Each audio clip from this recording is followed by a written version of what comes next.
Hi, and welcome to the speaker series. My name is Ellie Weisbaum, and I'm an assistant professor at the University of Toronto's Buddhism, Psychology, and Mental Health program.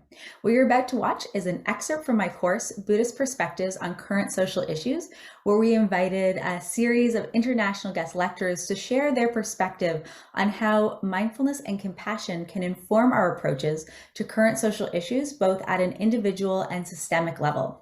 This series was sponsored by the New College Initiatives Fund, and we really hope that these dialogues can serve to be engaging and informative for the context of your daily life, and that they can help us collectively consider how we can build a more healthy and compassionate society. Thanks for joining us, and enjoy the video. The speaker you're about to watch is Brother Phap, a dear colleague and friend who's currently the abbot of Upper Hamlet for Plum Village in France, which is Thich Nhat Hanh's main practice center.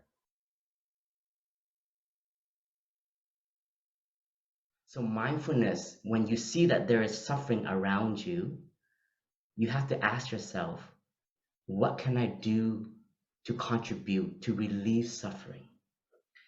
And each and every one of us, we are going to encounter this in our life, because what we have learned from the Buddha is that all of us, we will experience suffering. Suffering is a noble truth. It's the first noble truth in Buddhism. And we may ask ourselves, why is suffering noble? And the answer is that if we have a chance to actually look deeply at our suffering, it can teach us about life. Because suffering has its roots. Suffering has food to nourish the suffering. Something for us, we understand that something cannot just be. It needs many conditions to formulate, to come together for it to be. Just like us, we have to have many conditions. Our parents was one of the conditions for us to manifest. And then looking deeply inside of us, we are made out of food, we're made of the sun, we're made of nature, we're made of the cosmos, the trees, the oxygen that we breathe. So even us, we are made of many conditions: education, cultural, friendship. And if you remove all of that, you might not be you in a way. So, so suffering is the same. If you dissect suffering, and that's just what we call mindfulness of suffering, you can start to see what contributes to our suffering. And this is what we call looking deeply into our suffering. We can see the food, the roots of our suffering. And if you see the roots of your suffering, you have an aha moment. You're like, oh, that's why I'm always sad. That's why I'm always in this state, because I am being nourished by these elements. That's why it contributes to my suffering.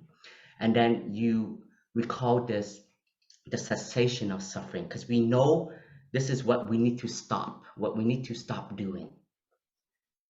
And then the fourth noble truth is the path. And it may be the hardest one, because once we see our suffering, and then we see the roots of our suffering, and we see what gives us all of this suffering, and if we really want to change, we have to have courage to change our habits. We have to have courage to move maybe from the norm of our life, the norm of what we watch, what we hear, what we consume.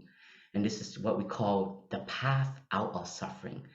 And that might mean some changes in our way of life. So we know that suffering is a part of life. And if we can look at suffering in this eye, we don't see it as an enemy. We don't see it as just negativity, but it can be a teacher for us. It can teach us how to suffer less. It can teach us to look at ourselves with more compassion. And by understanding suffering, it nourishes our compassion. Because if you suffer, you know what that feels like. You know the state of suffering, and therefore when you see someone else suffer, you have an eye of love, an eye of compassion, and you can see their suffering. And in the war, during the Vietnam War, Thai, our teacher, we call our teacher by Thai, it means teacher. So whenever you hear me say Thai, that means I'm referring to Zen Master Thich Nhat Hanh. Thai, he wrote many poems as a way to express his insight. And one of his very famous poem, you may look it up later, it's called Please Call Me by My True Name. And in this poem, he wrote that man is not our enemy. And that was a banner that they had, because in the war, everyone was suspicious of each other. Everyone was looking at each other as an enemy. And the insight that our teacher had was that man is not our enemy. It is ignorance that we need to see. What kind of ignorance are we nourishing? What kind of discrimination are we indulging ourselves in for us to have this view? And that was a way for our teacher, Tai, to see the ones around him with an eye of compassion. And when you have meditation, when you have a chance to look deeply, then you will have the chance to see beyond just the surface of someone. So I would like to also share that suffering can be a great teacher, and what we have seen, many of the heroes, many of the great beings, they have allowed suffering to become a foundation of their own growth. So recently on Monday in America, they celebrated Martin Luther King Day. And I don't know if you know, but our teacher in 1966, he had a chance to meet Martin Luther King. And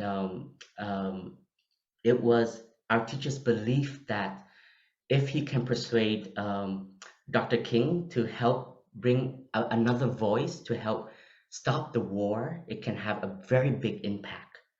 So the two of them met and they discussed and they shared. And at this time in 1966, I think seeing a Buddhist monk was very rare. So it was like two forces meeting each other for the first time, and it had a very big impact. And what cultivated from this encounter was a very deep friendship. And after that encounter, Martin Luther King came out and spoke against the war. And there was a peace walk that he joined, that he used one of our teacher's poem and he wrote as a banner in both English and Vietnamese. And you can actually find this image on Google if you're curious about it.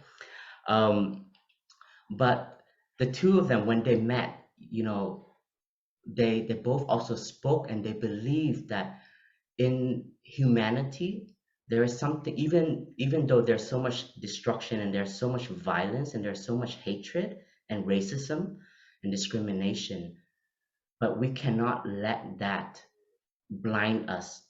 And what we need to cultivate is seeing the goodness in humanity also.